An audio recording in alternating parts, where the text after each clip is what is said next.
Hi. Welcome to Dan's Tiki Bar. I'm Dan Slone, and this is the first episode of Bits and Pieces for 2022. It's going to be recorded in two parts. That's because I tell a number of stories in the course of these two parts, and I wanted to sort of break it up so it wouldn't be too long. And you might first be asking, why cemeteries? What a weird subject for storytelling. And maybe it was suggested by my last vlog being on the Day of the Dead. Maybe it's because in the last few months I reread Neil Gaiman's The Graveyard Book, which I love. This is a book written for 8 to 11-year-olds that is all about a child who grows up in a cemetery after his parents are brutally murdered. And I long to write books like that. I think that's so cool. Maybe it's because when I was young and I'd go to visit my grandmother and grandfather, I would play in the cemetery in Greenville, Tennessee. It was a beautiful cemetery with lots of trees, and it had a hill in the middle, and at the top of the hill, Andrew Johnson was buried. You may remember Andrew Johnson followed Abraham Lincoln as president, and we used to say he was the only president to be impeached. That's not true anymore. But Andrew Johnson was buried there. He was born in North Carolina. He opened his first business in Greenville, Tennessee, and began his somewhat unfortunate political career there. Playing that cemetery, walking on the wall or around it, it was great. It was a wonderful place to play. Maybe it's my parents' fault. I think that's the traditional reason for sort of coming up with, why would somebody talk about cemeteries or things like that? It's my parents' fault, because when I went off to college, I had two majors, one in political science, which my parents had no idea what that was, and the other in chemistry, which they thought was a very good practical sort of major.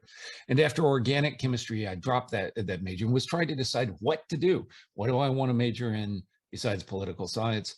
And they were very careful, having learned long before that if you said for me to go one direction, I typically went the other direction. They were careful not to suggest anything until one day they slipped. And they said, well, please, though, whatever you do, don't major in philosophy, because the guy that drives the tractor, the lawnmower for the cemetery, he majored in philosophy, and look what happened to him. So the next day I announced that my majors would be political science and philosophy. And I not only majored in philosophy, but I focused on the existentialists, who basically have an entire philosophy oriented toward our relationship with death. For whatever reason, cemeteries have always fascinated me. And as I've traveled, I've taken lots of pictures of cemeteries that we'll be going through here, along with some stories. The very first story I wanted to tell you was one other that might influence why I think about cemeteries. When I was a teenager, my best friend Dave and I, one Saturday evening, it was about 11 o'clock at night, we had nothing to do, and we decided to drive through a cemetery. Now, this cemetery in Panama City, it wasn't much exciting about this cemetery. We'd just never driven in it before, and we'd heard that late at night, kids parked way back in the back of the cemetery to make out in the cars. And so we figured we'd drive around, see what that looked like. We drive into the cemetery, and the first weird thing that happens, remember, this is 11 o'clock at night. First weird thing that happens is, as we're coming in, just a little ways into the cemetery, there's a teenage girl walking out of the cemetery, just walking along by herself out of the cemetery. We pass her. We think, well, that's kind of odd, a little unusual. Wonder what she's doing here. And we go back to the back of the cemetery. There's nobody there. It's very boring. And we're not there very long. We just kind of go back there and we turn around. And as we turn around with my bright lights on, the lights sweep across this same girl. And the cemetery was big enough that there was no way she could have walked to be there at that time. She had to have, if anything, just taken off running to be back at that point as we turned around. And when the bright lights swept across her, she didn't flinch. She didn't look at us. She didn't do anything other than look forward and keep walking forward. Well, we found that a little unnerving. And so as we made our way back to Dave's house, his parents weren't home that night, so we were staying over there, and we were going to watch Saturday Night Live. And we go home, we get turn Saturday Night Live on, and just a few minutes later, there's this loud thud against the door as though somebody hit it. And we're a little spooked by this. We go and we try to look out the door without opening it, look out the window that's along the side of it. There's nobody standing there. We finally open the door. There's no bird that struck it. There's no rock that's been thrown by a car. There's no branch. There's nothing to have made this noise. So we carefully locked the door and spent probably very little time that night sleeping. So, a few experiences with cemeteries.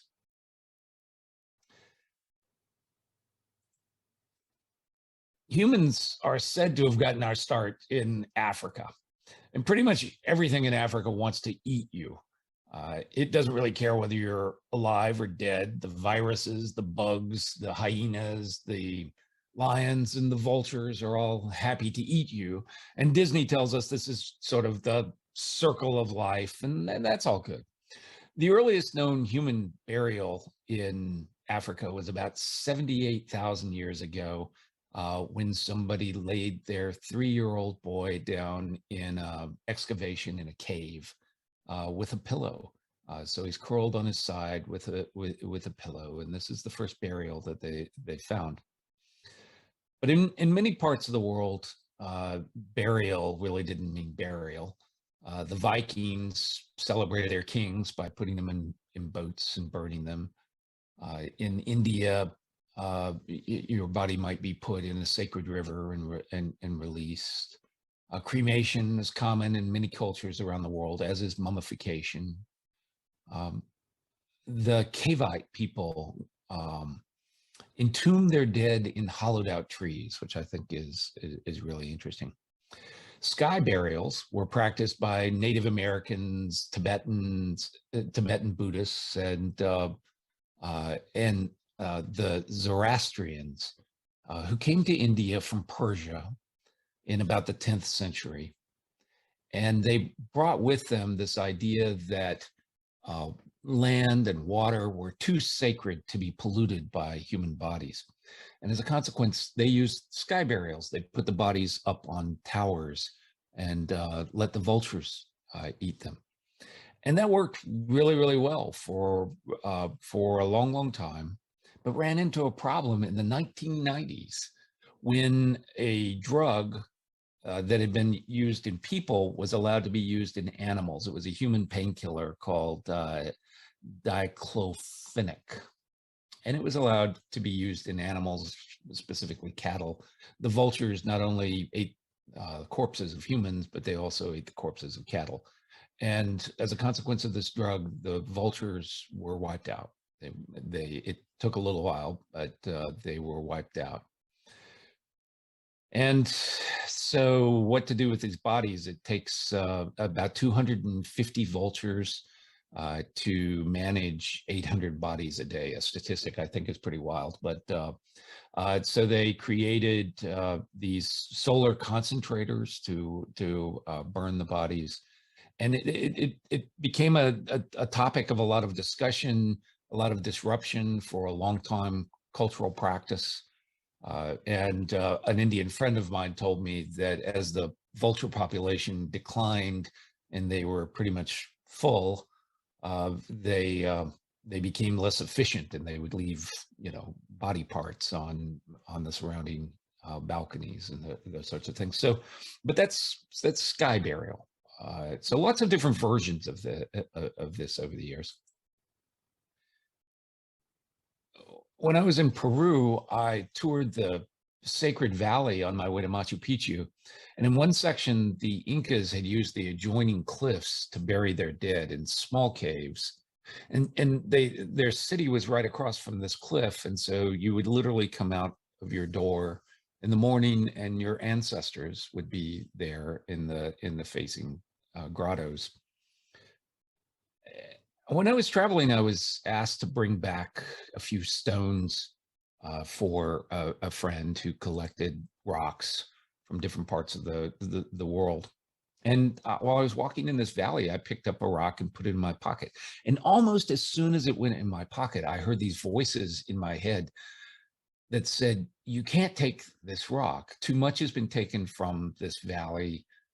The Spanish, when they colonized this area, they killed so many people, massacred so many people. The church came and took the gold and even the stones from the Inca temples and used them in their own churches. So much has been taken from this valley. That rock will be cursed. And I took it out of my pocket right away and I dropped it. And then in my head, I heard, but you can take a stone from Machu Picchu because Machu Picchu was never found by the Spanish. And so it doesn't have the same sort of sort of emotional tint as the Sacred Valley. And so I did that.